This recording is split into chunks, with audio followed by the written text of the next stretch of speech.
Assalamualaikum warahmatullahi wabarakatuh. Para mahasiswa yang saya hormati, pertemuan kali ini kita akan membahas perihal nadhariyatu talawusil hawa'i fi fiqhil imaratil islamiyati, konsepsi fikih arsitek perihal polusi udara.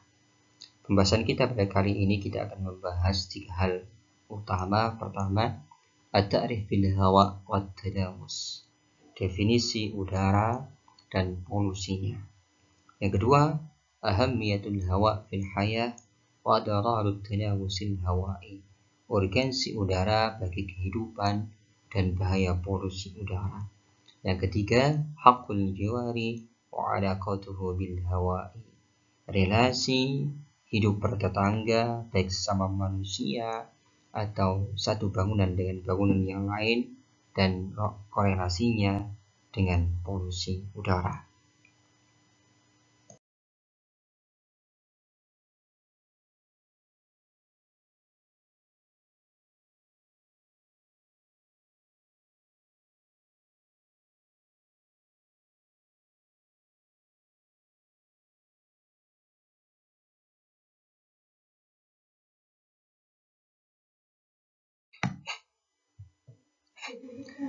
Pembahasan pertama adalah at-ta'rif bil hawa wa hukmul hawa'i. Kita akan membahas tentang definisi udara dan hukum hawa itu. Hawa atau udara artinya adalah kullu furjatin baina syai'ani khuluwin wa sukhutin, yakni sesuatu yang mengisi di antara ruang kosong. Maka biasanya hawa ini dalam bahasa Indonesia diartikan dengan udara, hawa, atmosfer, cuaca, iklim, angin sepoi-sepoi, dan angin. Dalam surah Ibrahim ayat 43 kita menemukan redaksi hawa dalam penggalan ayat wa afidatuhum hawa, dan hati mereka kosong karena tidak mampu lagi berpikir. Selanjutnya, bagaimana hukum hawa dalam fikih? Maka dalam fikih arsitektur Islam terdapat sebuah kaidah yang harus kita pahami bersama, bahwasanya jika hawa itu berada di fasilitas umum, maka hukumnya adalah berlaku umum. Tidak boleh ada seorang pun yang boleh memilikinya secara individual. Jika berada di sebuah bangunan milik seseorang yang secara pribadi, maka hawa atau udara dalam bangunan itu hukumnya juga bersifat pribadi. La yajuzu li ahadin an yushila hawa milki ahadin, tidak boleh bagi seseorang untuk mengganggu udara yang ada dalam tanah, yang ada dalam bangunan milik orang lain. Au yantafi'a fi bighairi idnihi, atau menggunakannya tanpa izin sang pemiliknya.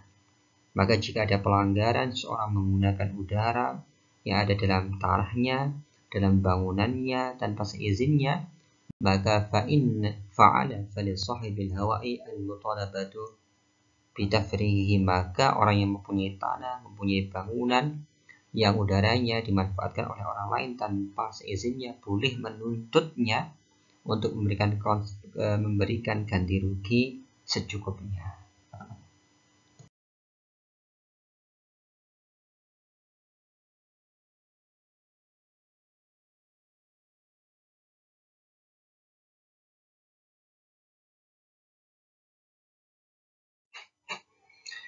At-tanawusul hawa'i wa adraruhu wa adrarihim.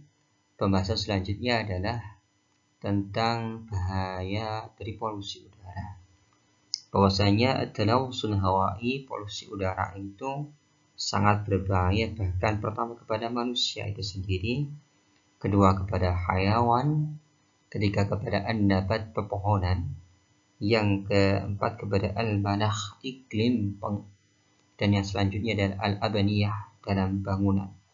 Kita ketahui bahwasanya dampak polusi udara itu sangat komprehensif, maka setiap kerugian yang terjadi dari sebuah polusi yang disengaja oleh seseorang, baik dari dapurnya, baik dari bangunannya, maka setiap kerugian itu harus ditanggung oleh pihak yang darinya polusi udara itu terlahirkan.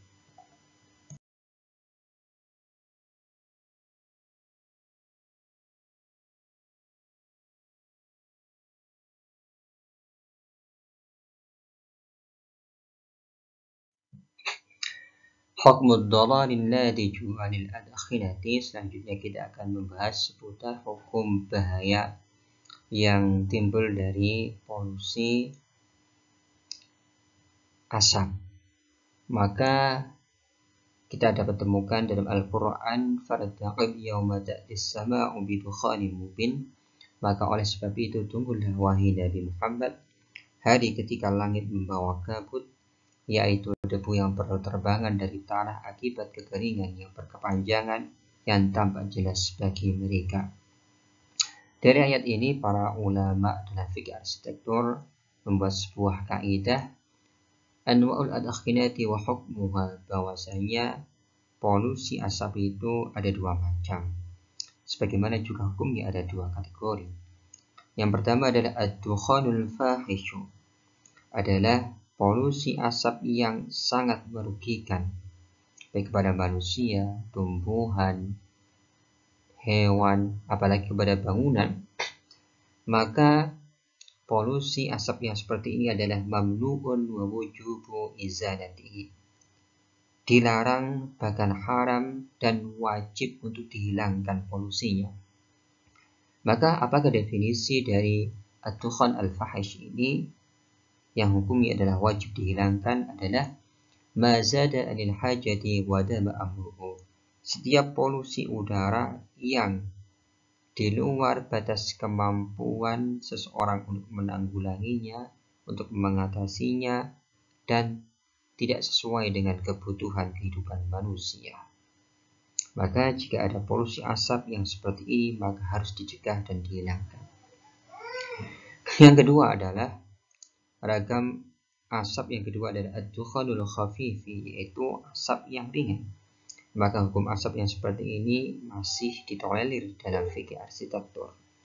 Definisi ad-dukhan al-khafif adalah ma la budda minhu wa la yastaghni anhu min tabakhil ma'ayishi mimma la yustadamu amruhu, yakni setiap polusi asap yang terlahirkan dari kebutuhan manusia, mungkin dari masak kopi, masak teh, masak dapur. Maka asap-asap yang terlahir dari kenormalan kebutuhan manusia ini, maka hukumnya masih diperbolehkan dalam fikih arsitektur.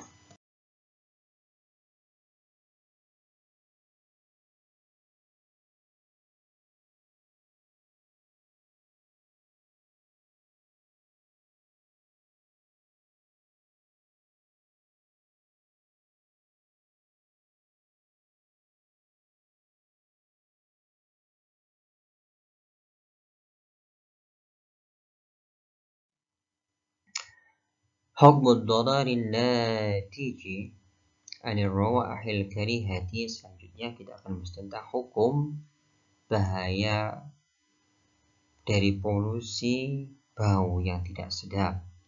Dalam konteks ini kita menemukan sebuah dalil dari sabda Rasulullah sallallahu alaihi wasallam, an Ibnu Umar anna Rasulullah sallallahu alaihi wasallam qala fi ghazwati Khaybar.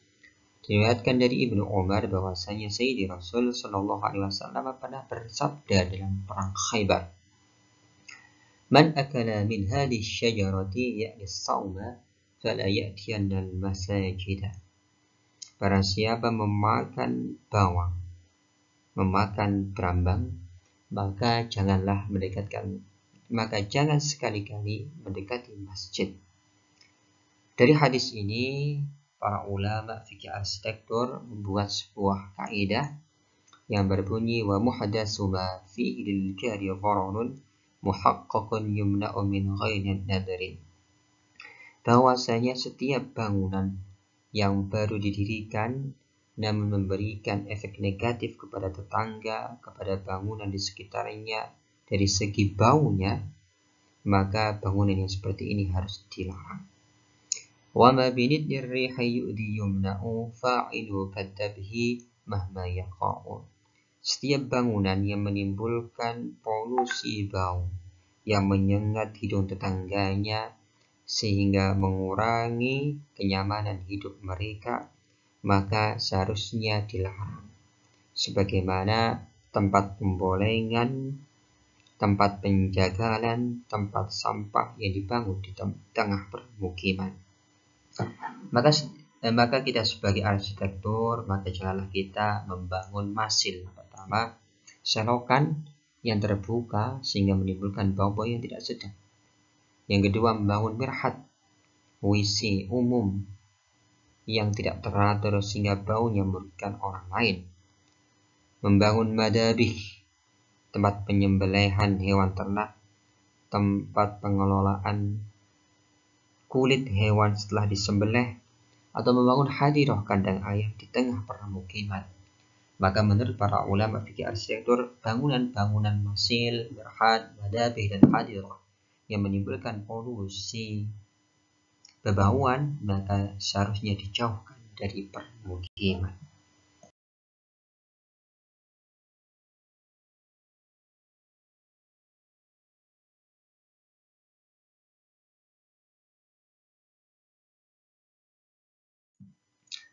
Ad-dalalul ladiju anil aswadil muz'imati, bahaya yang terlahir dari polusi suara yang memekakkan telinga. Berdasarkan Al-Quran, waqasid fi masyika waghadud min sautik, sedanglah ketika berjalan dan pelankanlah suaramu. Ya ayyuhalladzina amanu la tarfa'u aswatakum, wahai orang-orang yang beriman, jangan engkau angkat keras suaramu. Selanjutnya, bahwasanya dari dua ayat ini dan dari dua hadis di bawahnya, para ulama fikih arsitektur membuat sebuah kaidah tentang wujubu dar'i dhararis sauti al-muz'imati, bahwa setiap bangunan dan perilaku yang menimbulkan polusi suara wajib dihindari.